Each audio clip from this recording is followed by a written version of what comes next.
Right now, though, let's talk about, well, all things political, including the Prime Minister who's arrived in Japan for the annual G7 summit and what's going on there with Colonel James Sunderland. He's a Conservative MP, former military officer as well. Good morning to you. Good morning, Julia. Good to see you. Lovely to speak to you. Quite a lot of things I want to talk to you about. Can I ask you, just cheekily a little bit first, about Harry and Meghan? You know, you were in the military. You understand about things like security. Harry and Meghan claim to have been in a near-catastrophic car chase in New York. They talked about highly aggressive paparazzi.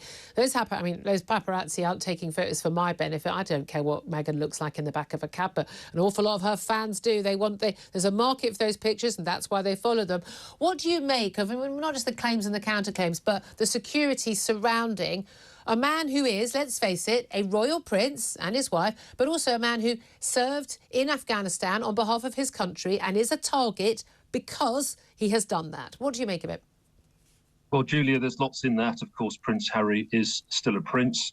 Their box office, Harry and Meghan, they're followed wherever they go. They have a high public profile. So I think it's reasonable to expect that there should be security around them and the fact they're kept safe. But as to the circumstances, as to what happened in New York, I don't know. I think there has been some embellishment perhaps in the media. And ultimately, it's a responsibility of all those involved to be sensible, to drive sensibly, to make sure that people are kept safe. But should he have royal protection wherever he is in the world? Well, this is a funny one, isn't it? I mean, that's what he's suing for. And quite conveniently, I mean, that's what he's suing for in the country in a trial right now. He's made the decision autonomously to step back from royal duties. Therefore, I can fully understand why the royal family is reluctant to pay that particular bill. My personal view is that he should have the protection he needs. That's my personal view. Yeah, I mean, I say it's not the royal family paying for it. It is you and me as taxpayers. And that's where I am. I think he does need that protection. He is a target because he fought against ISIS and the Taliban, isn't he? Yeah, I agree. And actually, I think we need to look after everyone who is in harm's way because perhaps of their previous military service. But I'm pretty clear that Prince Harry and Meghan need protection, and that I'm sure the palace can work out with the taxpayer and with the Sussexes themselves as to how they pay for it. OK, well, let's also talk about some more political events. The Prime Minister's arrived in Japan for the G7 summit. Has already been given a speech. I have to say I wouldn't want that timetable that any Prime Minister has. He's going to be focused on the economy, on Ukraine, also the Indo-Pacific region. Of course, that will include the Chinese threat to Taiwan with other G7 leaders. It's been announced this morning that Japanese businesses have pledged £18 billion more investment in the UK. These announcements tend to come out rather conveniently when a Prime Minister arrives in the country. What are we planning to achieve at the G7 summit for the economy, for, peace in Europe? Well, it's a very fair question. I mean, I had some meetings yesterday, actually, in Westminster to discuss the G7, what they were doing. And I can't bore you or your viewers right now, but there are a number of work strands going on right now, not least how to deal with global issues, inflation, China, the global race for science and tech. And actually, the G7 is a pretty effective organisation, good countries, like-minded countries who tend to agree on most things. What do we do with Taiwan and resilience, and how do we build a semiconductor industry ourselves? So I think this summit will be about doing more deals with each other. It's about building resilience between those 7 nations and, of course, their partners. And also about strategically planning ahead for what needs to be done to deal with those big macro issues like inflation. I mean, there are massive issues. There's been a real concern in recent years, though, about this technocratic the global discussion on these things and global solutions as opposed to individual solutions from individual countries. Are we going in the right direction on that? Yeah, I think so. I mean, I think we have no choice but to cooperate. And the reason is because, no one country is big enough to determine the totality. And I think what we have to do, therefore, is specialise and make deals and perhaps, go after our strengths for the benefit of all. So I'm clear that cooperation, that the G7 is the right way to go for now, that NATO's the right way to go in respect of defence and Ukraine. And actually, we're better off together than we are apart.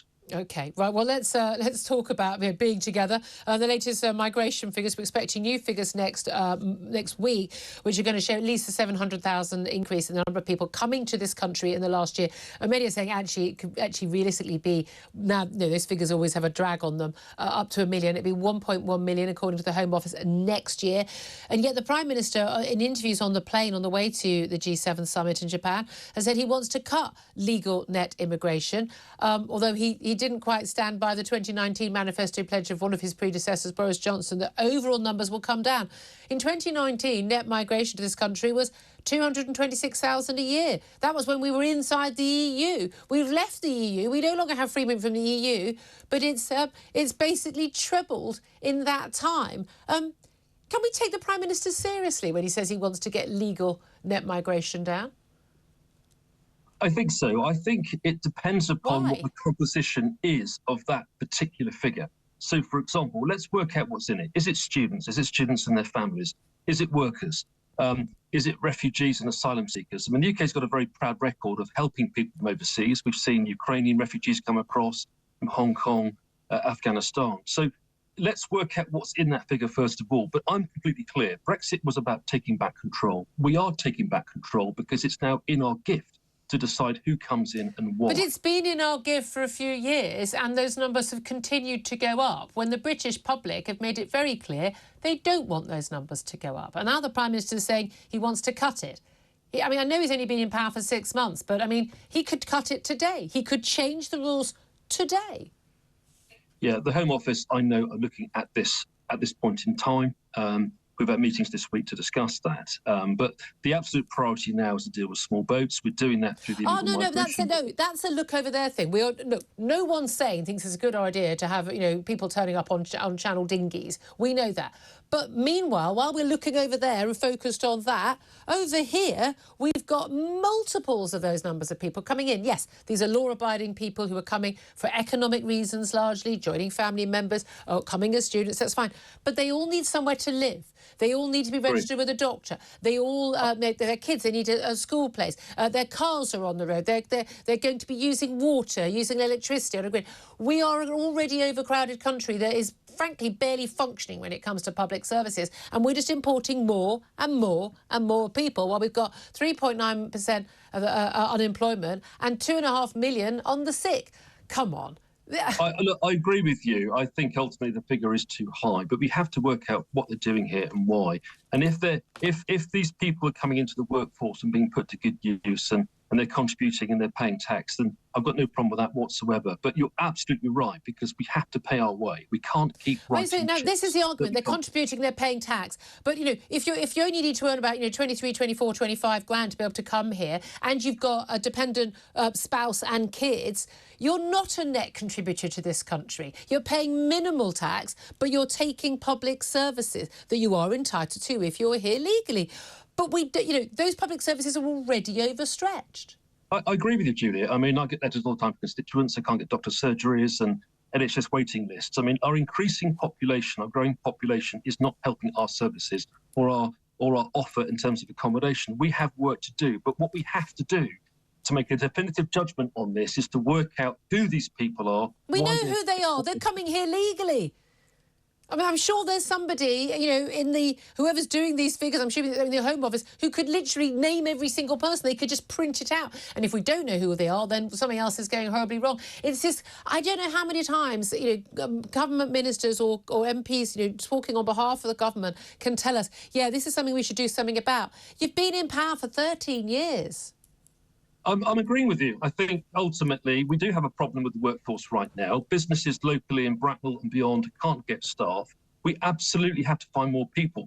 But what I want to see personally is leveraging more of our own Indigenous workforce, getting more people back into the workplace, over 50s. We've got schemes to do that right now. We absolutely have to recover in every sense from the pandemic by getting people into the work. But because of Brexit, we did lose people. Because of the pandemic, we lost people. We are short of staff everywhere, but I agree with you that increasing the number of immigration is not necessarily the answer. Okay. As unless we go firm on the points-based immigration system and have a good reason for inviting these people in. Yeah, but okay. Brexit was about taking back you control, mentioned Brexit. and we have to make sure we stop those who come here illegally. You mentioned Brexit a couple of times. Keir Starmer says he wants to renegotiate Brexit if he becomes Prime Minister. He wants a closer trading relationship with the EU. We know he's not only campaigned for Remain, he basically spent the next 4 years, as a Ramona, trying to undermine the EU. He wanted there to be, as Shadow Brexit Secretary in 2018, 2019, he wanted there to be a second referendum to basically stop Brexit from happening. Do you trust him on a renegotiation of Brexit? No, not at all. We know what Keir Starmer wants to do. He wants to reopen borders. He wants to renegotiate Brexit. He wants to go back into the European Union. He wants to overturn the last 8-9 years of effort. We had to leave the European Union because we voted to do that. We live in a democracy. And my concern is that Keir Starmer is more dangerous than people know. Well, interesting words there. Colonel James Sunderland, a Conservative MP. Quick word from Candice Holdsworth on what he had to say there. More dangerous than people know.